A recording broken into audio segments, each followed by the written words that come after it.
You're welcome. This is Sports This Morning. We're broadcasting live from Channels TV Sports Center in Lagos, Nigeria. I'm Austin Okonakman. Good morning and welcome. I'm Tayo Salah. Now let's talk sports. We are celebrating the team that represented Nigeria at the just concluded 2016 Paralympic Games. They're back to base. They returned home with all smiles. They won 8 gold medals, 2 silver, 2 bronze. Tayo, they deserve to be celebrated. Remarkable performance. And we're just looking forward to seeing, what the authorities will do for these guys that went to Rio and represented Nigeria really well. Also on the show, from the Paralympics, we go to Nigerian Professional Football League. Right. Rangers International, they're back on top. They can smell the title right now, Austin. They're so close to it. It's been 32 long years since they won, the Nigerian Professional Football League. Now they're back on top with 2 games to go. Can they hold on? Wow. To break that 32-year-old jinx, Tayo. That's a lot of pressure right there. Yes, but they're back on top. With the ladies are not left out of the program this morning. We're counting down to the African Women's Football Championship. Nigeria Super Falcons, they've been drawn against our rivals Ghana, Mali, and Kenya in Group B of the 2016 African Women's Cup of Nations. We will continue to monitor proceedings from that competition. But with the Super Falcons style, you just want to go to sleep and know that they're going to get the job done.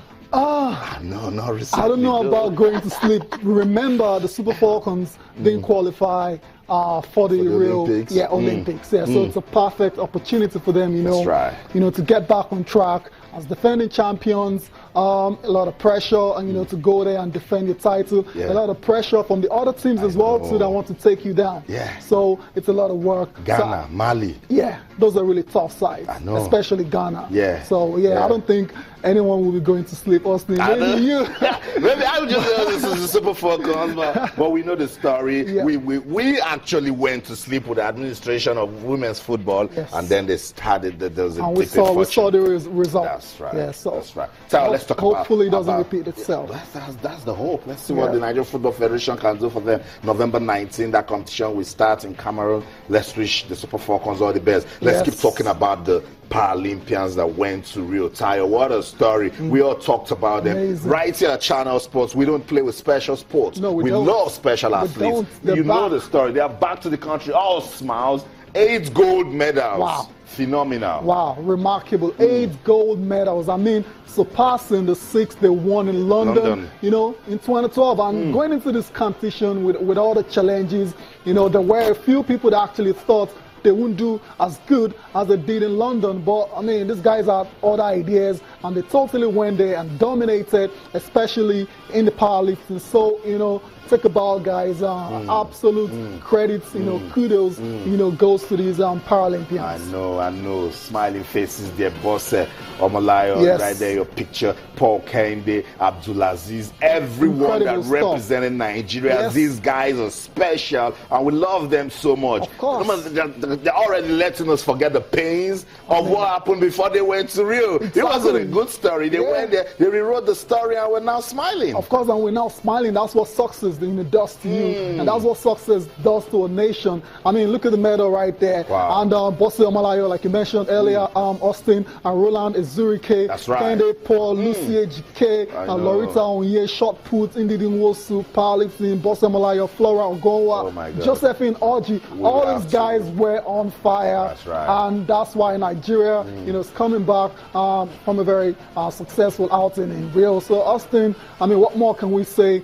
other than that? These guys deserve, to be rewarded. This guy deserve, everything good, that can come their way. So it's over to the authorities now to do what's right. I heard them saying, look, we don't have legs, but we believe in the power of sports and it's transformed our lives. All of us cannot be going to the offices like regular persons, but the government can do something for us. We love sports. It can help us. It can feed our families. Yes, they say they want to be happy, Tayo. Yes. So it's over to the authorities now. It is over to them. I mean, like you said, Austin, that's the power of sports. Sports there's something special about it.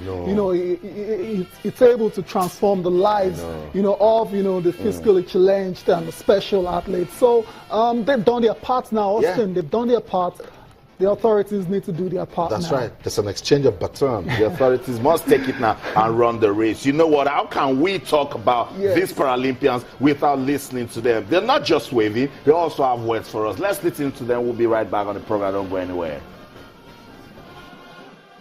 I'm happy that Nigeria has top African nations in this outing. So I want to congratulate you and pray that when the others come, we will give you a more befitting welcome. I'm very excited today because I never thought of a day like this will come. But I give glory to God for making this is my first Paralympic, and all things being equal, by next Olympic we do better than this. I'm very happy. I'm so grateful because it was something else. We had many challenges. By His grace, we conquered all. Preparation was okay because we know this is the only job that we have. That we as a coach and athlete, we have to work together and make sure, you understand, the preparation was okay. Before we left Nigeria, they were giving whatever. If you can see, we were not complaining. Throughout, we were just maintaining on how to win for Nigeria. And I think that is the only thing that is good for an athlete. Because some athletes make noise before they leave Nigeria. At the end of the day, you don't win. So, but if you can see, we kept quiet because we know where we're going. And because we know we're going to win. So all that is left now is for the country to think of what to give to us back.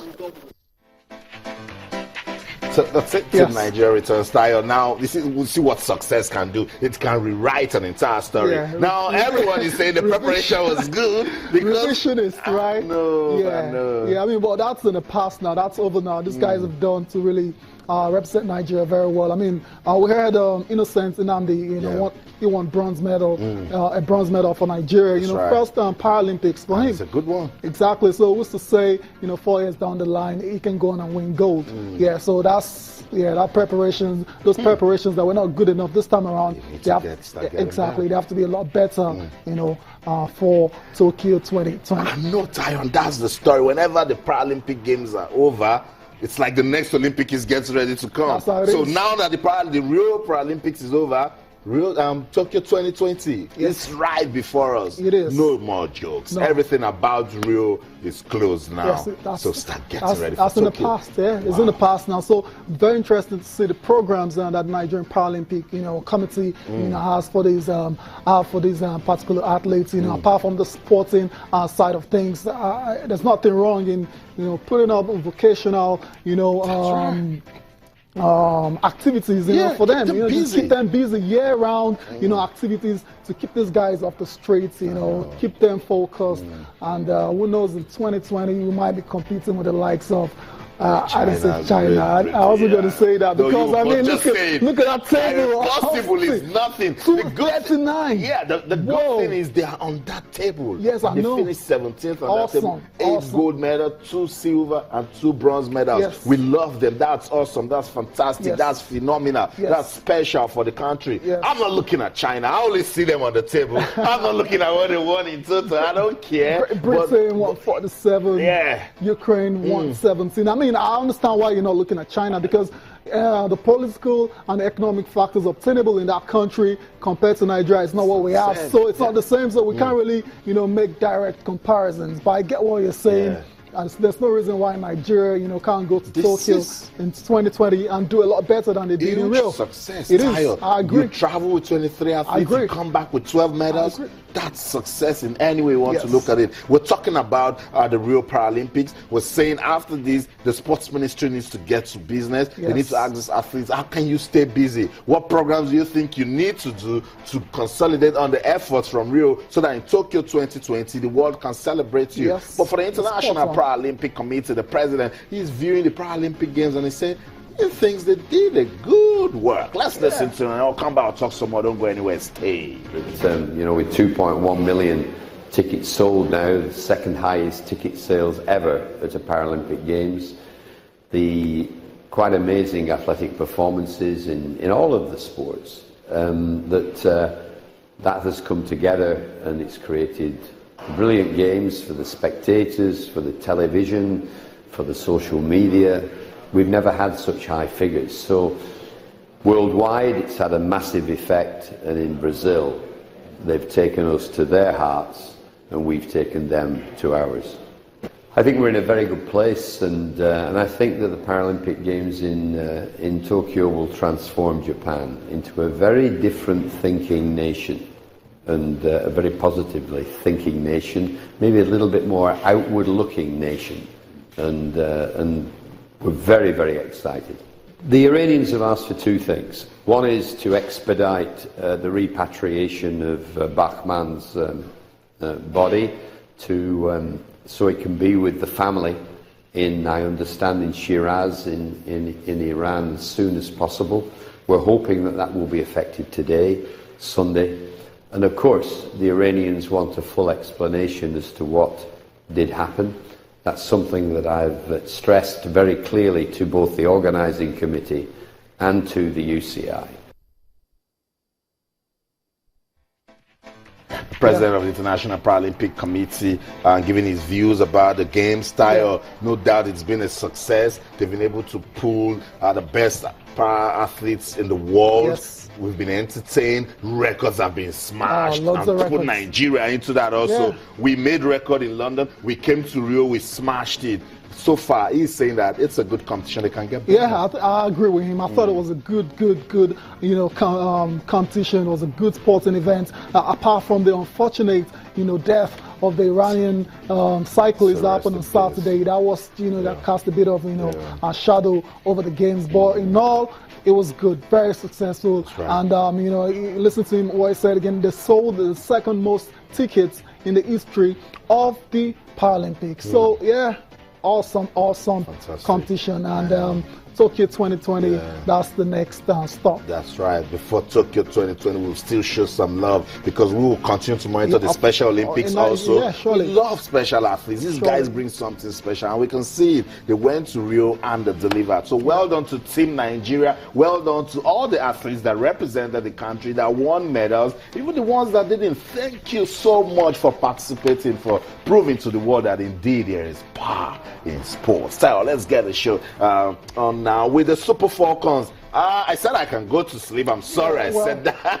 No, you Austin, but reality is you can actually afford to go to sleep. Yeah. But the players can't afford to go to sleep. The coaches can't afford to go to sleep because they know they have their work really cut out. The group, it is tough. I mean, it is a very tough group.